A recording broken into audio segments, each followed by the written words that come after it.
Hello viewers, imperial IT সলিউশনের পক্ষ থেকে সবাইকে স্বাগতম জানিয়ে শুরু করছি মাইক্রোসফট এক্সেলের অ্যাডভান্স বাংলা টিউটোরিয়াল। আমি আজকে আলোচনা করব কনসোলিডেট নিয়ে। কনসোলিডেট হচ্ছে এরকম যে আমার অনেকগুলো শিটে ডাটা ভ্যালুগুলো দেওয়া আছে, সেখান থেকে এই ভ্যালুগুলো দিলে আমি সামারি হিসাবে এক জায়গাতে পাবো, সেটা হচ্ছে কনসোলিডেট। এই কনসোলিডেট অপশনটা পাবো হচ্ছে আমরা ডাটা মেনু থেকে।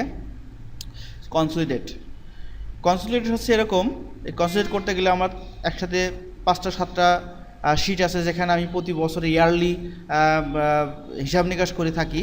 যেমন আমার এখানে আমি একটা শিট, যেটা হচ্ছে 2016 সালের সেলস, মানে জানুয়ারি ফেব্রুয়ারি মার্চে কে কত সেলসম্যান আছে, তারা কে কত টাকা করে সেল করছে এটা। বাট আমি সামারি হিসাবে কনসোলিডেটের মাধ্যমে সামারি হিসাবে যে কে কত জানুয়ারি মাসে জুয়েল পারভেজ বা শহীদুল ইসলাম এরা কত টাকা সেল করছে, 3টা ইয়ারেই কত টাকা সেল করছে। যেমন আমি দেখেন 2016-তে আমি 1000 টাকা, 2017-তে 2000 টাকা, 2001 3000, 2018-তে 3000, সর্বমোট হবে 6000। দেন আমার দেখেন এখানে ঠিক 6000 টাকা আছে। তো ভিউয়ার্স, আমি যদি একটু চেঞ্জ করে দিয়ে দেখি, এখানে আমার সাপোজ 3000, 2017 সালে দিয়ে দেখি এখানে 3000, দেন 2018 সালে দিয়ে দেখি এখানেও 3000, তাহলে 2000 আমার এখানে এতে যায় কত হবে, 9000। তো ভিউয়ার্স, আপনারা বুঝতে পারছেন যে আমি এটা আসলে কীভাবে করছি। তো তার জন্য আমাদের যেটা করতে হবে কি, যে এরকমভাবে ডাটা শিট, আমাদের ইয়ারলি ডাটা শিট তৈরি করে আমাদের সেভ করে রাখতে হবে। 3টা ডাটা শিট সেভ করে রাখছি, আমি 3টা করছি, আপনি 3টা 4টা 5টা 6টা বা 7টা 8টা 9টা 10টা ইচ্ছা মতো করতে পারেন, তাতে কোনো সমস্যা নাই। কিন্তু আমি এখানে একটা ফোল্ডারের মধ্যে এই 3টা শিট করে নিয়েছি এবং 3টা শিট আমরা ওপেন করব। আমাদের already open by default open করাই আছে সবগুলো। আমার এখানে দেখেন ওপেন করাই আছে, ওপেন করা আছে। ফাইনালি যেটা করব, আমরা একটা নতুন একটা শিট নেব। এই 2টা শিট ছাড়াও আমি নতুন আরও একটা শিট নেব। আমরা দেখতে পাচ্ছেন আমার এই যে 3টা শিট এখানে আছে, আমি আর একটা শিট নিচ্ছি, নতুন শিট, ব্ল্যাঙ্ক শিট। আমার এখানে সামারি করা আছে, তো এই সামারিটা আমি নতুন আর একটা শিট নিয়ে নিচ্ছি, সেই শিটে আমি এখানে করব, বা আর একটা ফাইল নিয়ে নিচ্ছি, সেখানে আমি এটা করতে পারি। তো ভিউয়ার্স, তাহলে এখন যেটা করতে হবে, কনসোলিডেটের মাধ্যমে আমরা এটা যদি করতে চাই তাহলে কিভাবে করব দেখেন।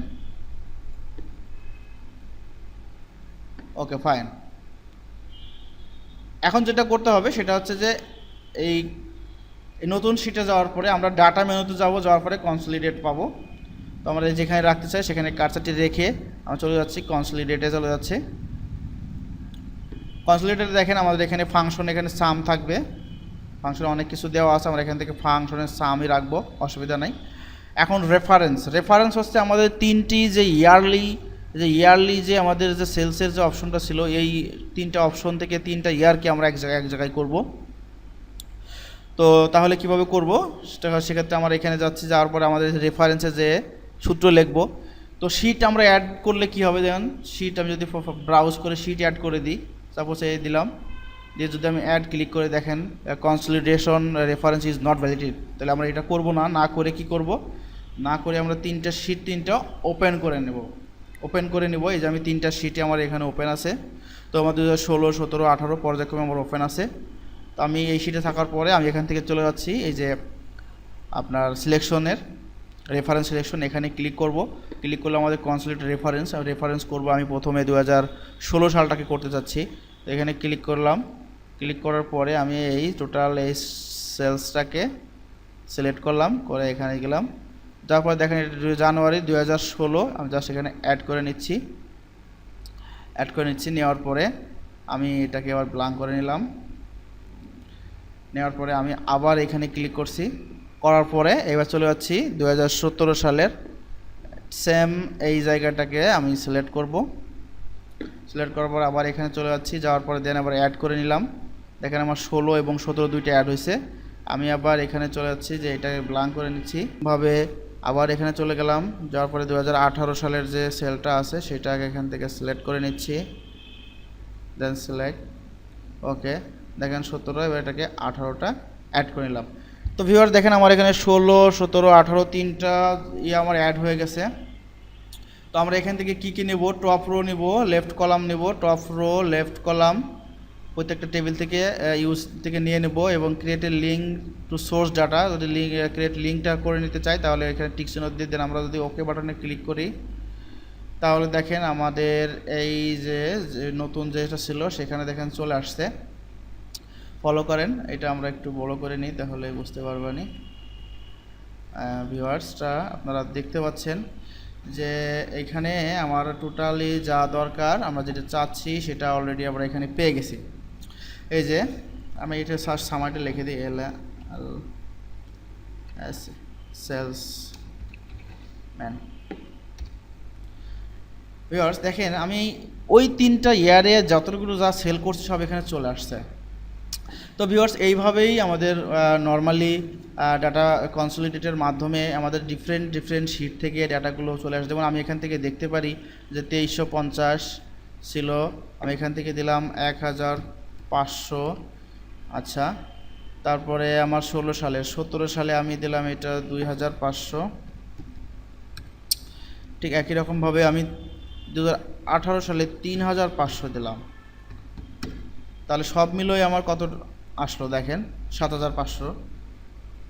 তো আমি ডিফারেন্ট শিটে ডিফারেন্ট ডাটা আসার সাথে সাথেই আমার এইখানে নর্মালি আমার এখানে সবগুলো হিসাব চলে আসবে যে আমার আমি 3 বছরে জানুয়ারি মাসে কত টাকা সেল করছি, হ্যাঁ ফেব্রুয়ারি মাসে কত টাকা সেল করছি। আমার 3টা ইয়ারে কিন্তু আমার এখানে জানুয়ারি ফেব্রুয়ারি মার্চ এপ্রিলে অনুযায়ী হিসাব করে দেওয়া ডাটাটা শিটটা আছে।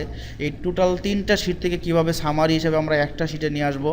হ্যাঁ এখানে কিন্তু আরেকটা জিনিস তৈরি সেটা হচ্ছে যেখানে গ্রুপ তৈরি হয়েছে, দেখেন এই গ্রুপে দেখেন ক্লিক করেন, এই গ্রুপে আমার সেলসম্যান হিসাবে আমার তথ্যগুলো কিন্তু পর্যায়ক্রমে আমার জানুয়ারিতে কোন ভ্যালু ছিল সেটা কিন্তু আমরা এখানে দেখতে পারতেছি। জানুয়ারিতে ছিল আমার প্রথম সালে ছিল আপনার 1500, তারপর 2500, তারপর 3500, এভাবে বাই ডিফল্ট কিন্তু আমরা এখানে দেখতে পাচ্ছি। আবার দেখেন পরবর্তীটাই দেখতে পারবো আমরা এই যে একই রকমভাবে এখানে গ্রুপ তৈরি হয়ে যাচ্ছে যে আমি জানুয়ারির পরে বা 3টা ইয়ারে কত টাকা করে করছি এটা আমরা এখানে দেখতে পারতেছি। তো এই হচ্ছে আমাদের যে কনসলিডেটের মাধ্যমে আমরা ডিফারেন্ট ডাটা থেকে এক জায়গা দিয়ে ইনফরমেশন সামারি হিসেবে নিতে পারবো। এটা আমরা এখন যদি স্লাইড টু সাইড বা এগুলো করতে চাই সেগুলো আমরা করতে পারবো। দেন আমরা একটু কালার বা বোল্ড এগুলো করে দিতে পারবো। তো ভিউয়ার্স আজকে এই পর্যন্ত। আপনারা অবশ্যই বুঝতে পারছেন যে ডাটা মেনুর কনসলিডেটের কাজটা কি। কনসলিডেটের কাজ হচ্ছে যে বিভিন্ন শিট থেকে ডাটাগুলো একত্রিত করে একটা শিটে নিয়ে এসে সাজায় রাখা বা ক্যালকুলেশন করা এসেছে কনসলিডেটের কাজ। তো ভিউয়ার্স আজকে এই পর্যন্ত শেষ করছি। যদি কোনো কিছু বুঝতে সমস্যা হয় তাহলে আমাদের কমেন্টসে জানাবেন। আর যদি ভিডিওগুলো আপনাদের কোনো কাজে লেগে থাকে তাহলে অবশ্যই সাবস্ক্রাইব করবেন এবং নতুন ভিডিও পেতে বেল আইকনটি প্রেস করবেন। ধন্যবাদ সবাইকে।